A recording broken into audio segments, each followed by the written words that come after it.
Kia ora. It's fantastic to be here.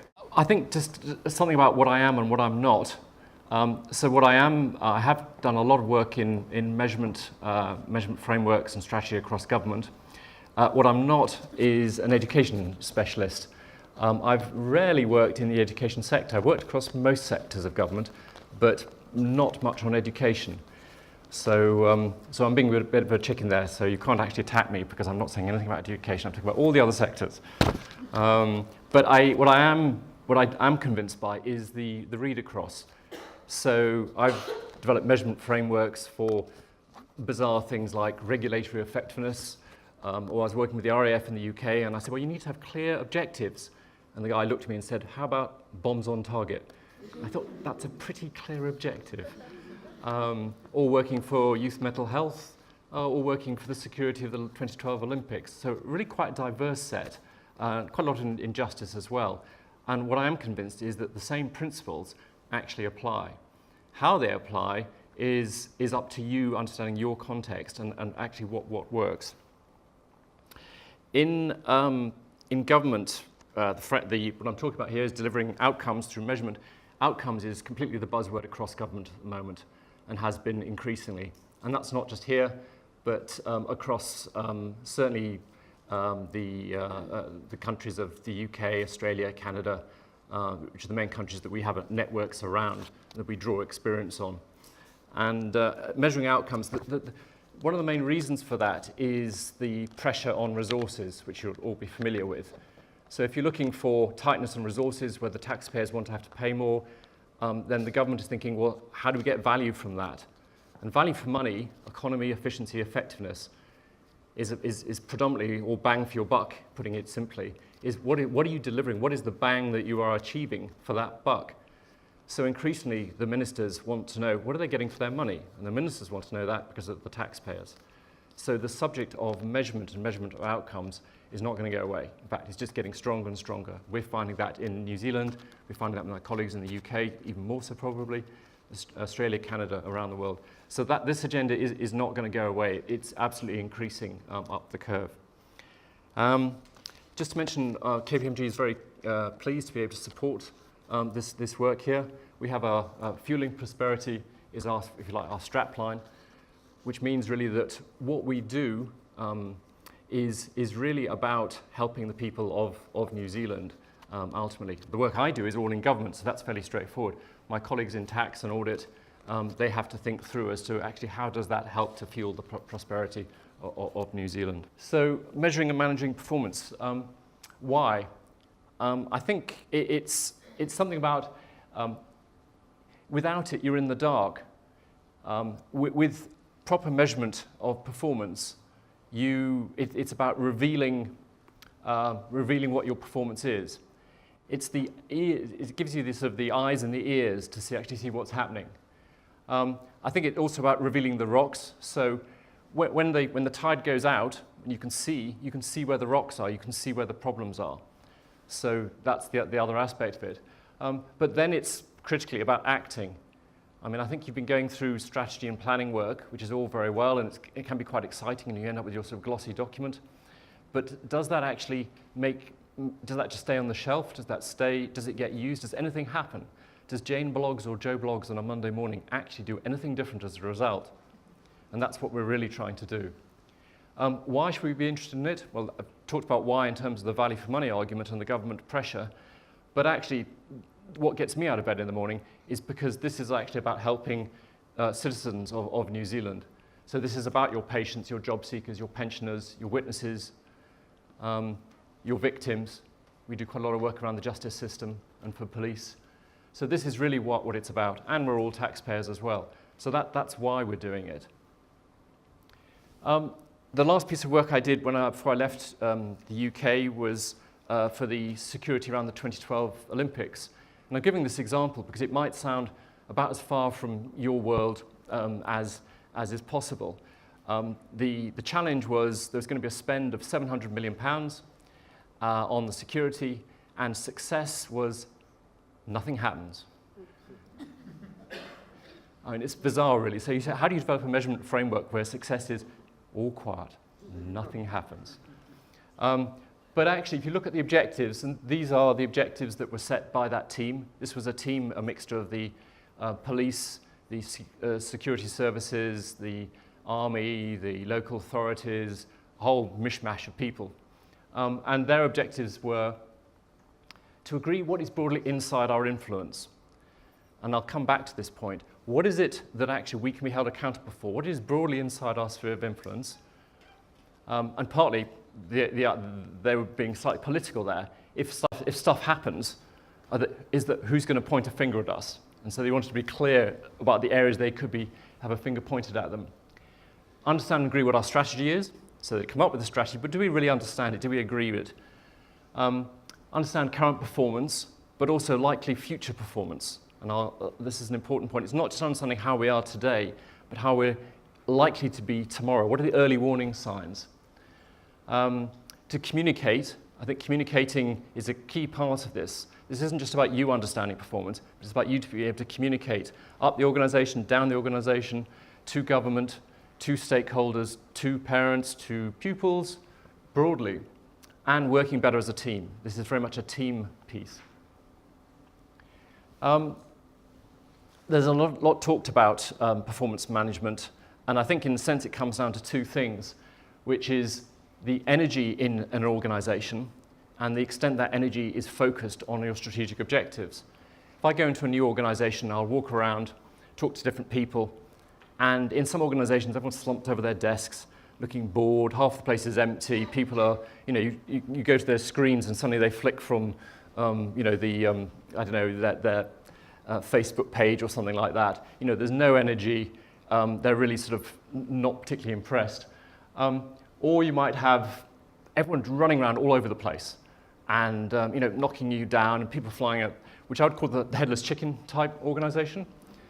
And obviously what you're looking for is the high energy, high focus, where yes, there's a tautness, there's an energy, there's a sense of urgency, but there's a control as well, a direction to it. If you're actually in the low energy, low focus, I'd call that the headless tortoise, really. It's sort of really not going to go anywhere. I'd like you to think where you are in your school. So if you can think where you are in terms of your energy, what number would you give it in terms of the energy level in the school? And also, what is that focus? What's the degree of focus on your strategic objectives? If you're 5 and 5, you're only a quarter of the way there. That only gets you your 25%. So usually energy isn't too difficult, but actually getting that focus on strategic objectives, that is critical. So, we'll be circulating these slides, I'm happy to anyway, after. So, work with your teams to think, well, where are we on that? And what this is about is trying to actually drive up that energy and make sure that energy is focused on the strategic objectives. The other background on this is from the strategy, and I think there's lots of fancy words spoken about this. For me, really, this is about what's our current performance, where are we now, what's our starting point, and not only saying that, but actually getting an agreement to that from your team. Where are we trying to get to? What's the 5-year or 3-year, whatever it is? What would be good? What would we look back on and say, that was a success? You can sometimes think of writing a newspaper article saying, 5 years on, they achieved this, this, and this, or this is how it felt. Strategy is simply the how. It's the how you will get there. And the key thing for you is the context, the environment you work in. Therefore, what are the drivers that you will use, the levers that you can use to actually get there. It's your hypothesis. If we do A, B, C, then we will get to the promised land, if you like. The performance measurement piece that we're talking about is the eyes and the ears to actually be able to see how are we doing, how are we likely to be doing, it's that forward-looking piece, how can we do better, and then critically, what do we need to do to improve, the action piece. So there's a number of different elements to this, or parts of the jigsaw. The strategic objectives and strategy, I'm not talking about. That is a given for me. If I work with an organization developing a measurement framework, I have to assume that they have a good strategy. It's not always the case. So I worked with the UK's Ministry of Justice, and I said, do you have a clear and bought-into strategy? And they thought about it and said, well, we don't know. So they gave us lots of documents, and we worked through that, and eventually we distilled down, 300-400 pages down to one page, in a diagram, and they said, oh, actually, we've got quite a good strategy. So they were quite surprised. But often you'll have an IT strategy, a people strategy, an HR strategy, a finance strategy, a procurement strategy, whatever you call it. It's going to be, I would imagine, slightly simpler in your world, but having that starting point, that bedrock is, do we have a clear strategy, and are we clear about what success is in terms of our strategic objectives? Then there's a whole bunch of other stuff which needs to be fitted together, which I'll talk through, which is the understanding the cause and effect. How do our levers that we're selecting achieve our strategic objectives? So you may decide you need to increase the quality of leadership. It's a classic variable you may want to use. Because through better leadership, we will get A, B, C. So you have in your strategy is a hypothesis of cause and effect, the effect being your strategic objectives. The point about sphere of influence, there's no point having an objective which is outside your sphere of influence. You have to understand, well, what is it that it's reasonable for us to be, that we have reasonable control over, influence over, and can be held accountable for. Then you can develop your drivers, understand what your key drivers are and the metrics. The governance is, for me, this isn't just about you, it's about your team, and your team owning it and working through this together, and then reporting. All that then in terms of driving action. So just putting that together, on the left-hand side, then you've got your strategy and you've got your cost, your dollars coming in, and you've got your understanding of, you've got your inputs leading to your outputs, leading to your outcomes. So you've got your flash document saying your plan or strategy, and on the right-hand side, you're trying to actually get value from it. And this is the point about Joe blogs on a Monday morning or Jane blogs on a Monday morning actually doing anything different. What this framework is saying is taking your strategy and developing a set of measures. The balanced scorecard is a common and effective tool for that. Just to check that, who's aware of or used or familiar with the term balanced scorecard? Okay, about a third, I think. Okay. So using that set of measures to actually then drive your people processes, so that could be your recruitment, it could be the culture that you have in your organization, the capabilities you need, the individual performance management, so getting through to individual objectives, driving the organizational processes, so that could be your budgeting, your planning, feeding through to information systems and reporting. So this is standard for any organization, so how exactly it fits in your world, you'll have to interpret. But it's using that then to actually drive decisions and drive actions and drive behaviors around the organization, the school. And it's through that you actually then implement your strategy. So you get people behaving differently, people acting differently, people deciding differently. All that is what's necessary to actually bring value from your strategy. So just a little bit more about what the balanced scorecard is. This was developed by Kaplan and Norton, and there was a Harvard Business Review article in 1990, I think. And it was designed for private sector organizations.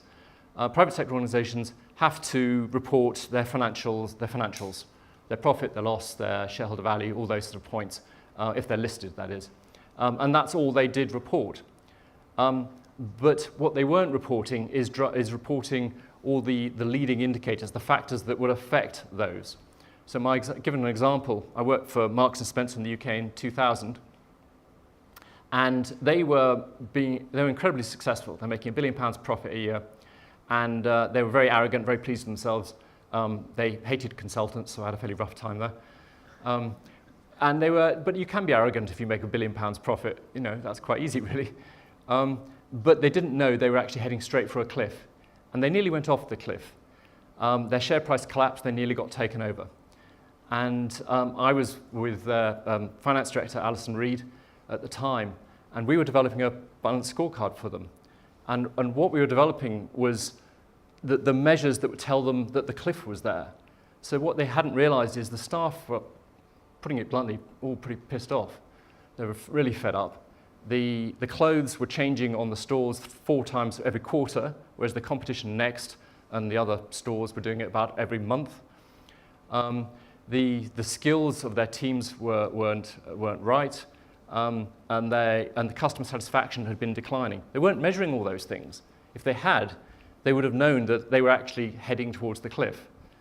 And so that was really the basis of the scorecard, which was developed for private sector, which is to measure all the things in your strategy to give you that prior warning of where you're going. I just want to go through some core principles. So these are principles which I think apply, in my experience, of every organisation I've worked across, whether it's your bombs on targets or your security in a Olympics, or whether it's youth mental health or the Civil Aviation Authority. I think the first is you are starting with your strategy, and the intention is to give value from that.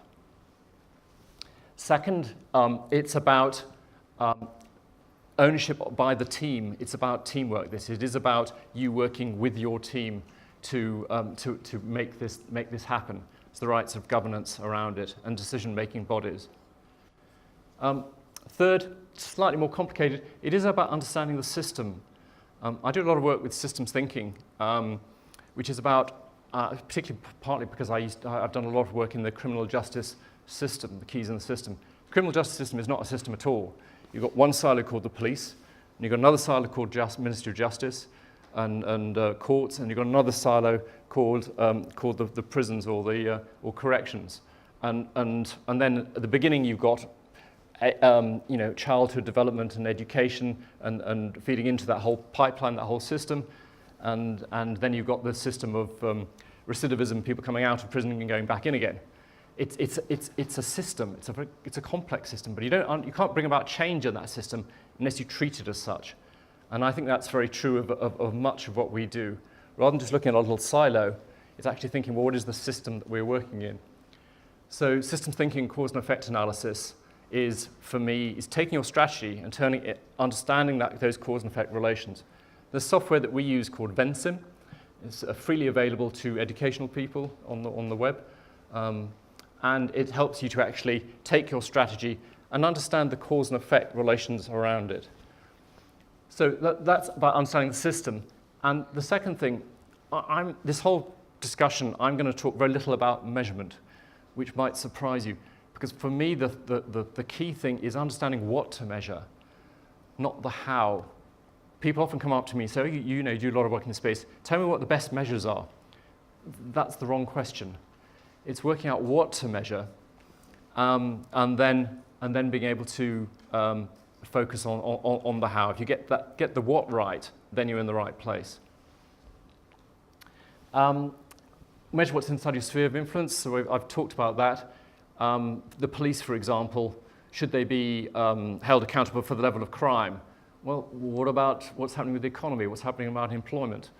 Actually, the police tend to be saying they own crime because crime rates are going down throughout the world, but no one actually knows why. If they hadn't been going down, you bet your bottom dollar they wouldn't be claiming their ownership of it. So what is actually inside your sphere of influence? And use that to drive accountability. Taking the strategy and then cascading it down. So does it link to individual people's objectives? Do the pupils in the school actually, are they aware of what the objectives are and what the strategies are? I mean, obviously you need to use the right language, but actually in an organisation like Marks & Spencer, you take it down 3 or 4 layers down the organisation, or with the Civil Aviation Authority. Keep it simple. I'm sure you've heard that acronym before. A lot of these frameworks collapse because they're just made too complex. Just start simple. Use an effective process that gets the buy-in, so actually engaging the various people. It's not just you sitting on your own. So I call this the body slide. No guesses why. This is just take a personal example for us all. What do we all want? One of the things we want is to have a long and healthy life. So how might you measure that? So analogous to the finance in the private sector, what are the results? Well, how many days have I had off sick? You might stay plotting those and see how that goes. Or I'm afraid, the patient died at 72. It's a bit late, isn't it? Actually what you want to do is what's your strategy for actually having a long and healthy life? And we know what the drivers are, we know what the variables are, pretty much, exercising, smoking, eating properly, stress. So if our strategy is to work on those, what I call enablers, to get the results, that's the causal relationship that I know, these are the things you've got to measure. And it's really as simple as that, is what are your variables, what are your drivers, what are your levers that you have a hypothesis on will deliver your results. The question of subjective and objective often comes up. And some people think, especially engineers and scientists, often think, objective good, subjective bad. It's garbage, really. If you go back to Marks and Spencer example, if you ask your customers how do they feel, and they said, well, actually, they're not very happy, they thought the experience was rubbish, you can't deny it. I have heard some boards deny it, but those companies don't exist anymore. So there's nothing wrong with subjective, with giving people a 5-point scale. How do you feel? It's a great question, and using that information. But you also need objective information. So if you go and see a doctor, what do? How do you feel? And some people say they feel great, and then they're keel over next day.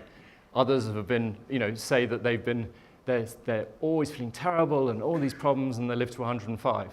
So they balance it with objective information, temperature, blood pressure, etc. It's that combination. But at the basis of it all is actually understanding the system. The body is a complex system. It's understanding the system that you're in, you can work out what to measure. This is a different way, trying to answer the question, are we successful? And I think there's 4 ways that you can do that. One is you can just look at your performance in the past and track it every year, so you can see how that's going over time. Second is you can compare yourself, and the advantage of, bless you, Gesundheit. You can see, compare yourself with other schools, other people who do something similar, and see the variation. Obviously, the context is different, so it's not a straight read across. Or you can sometimes look internationally. And the other version is a fairly unusual one, but it can be useful, is to look at an analog. So we were looking at utilization of courts in the UK, and we compared that with utilization of airlines. So airlines use different methods and processes to make sure they get fully utilized, and so you could probably use that approach also in courts. So it's just another way of looking at that. So all of those are the 4 ways you can use to look at performance. So I just want to go into some of the work on actually doing this practically, and then there's enough of the theory, if you like.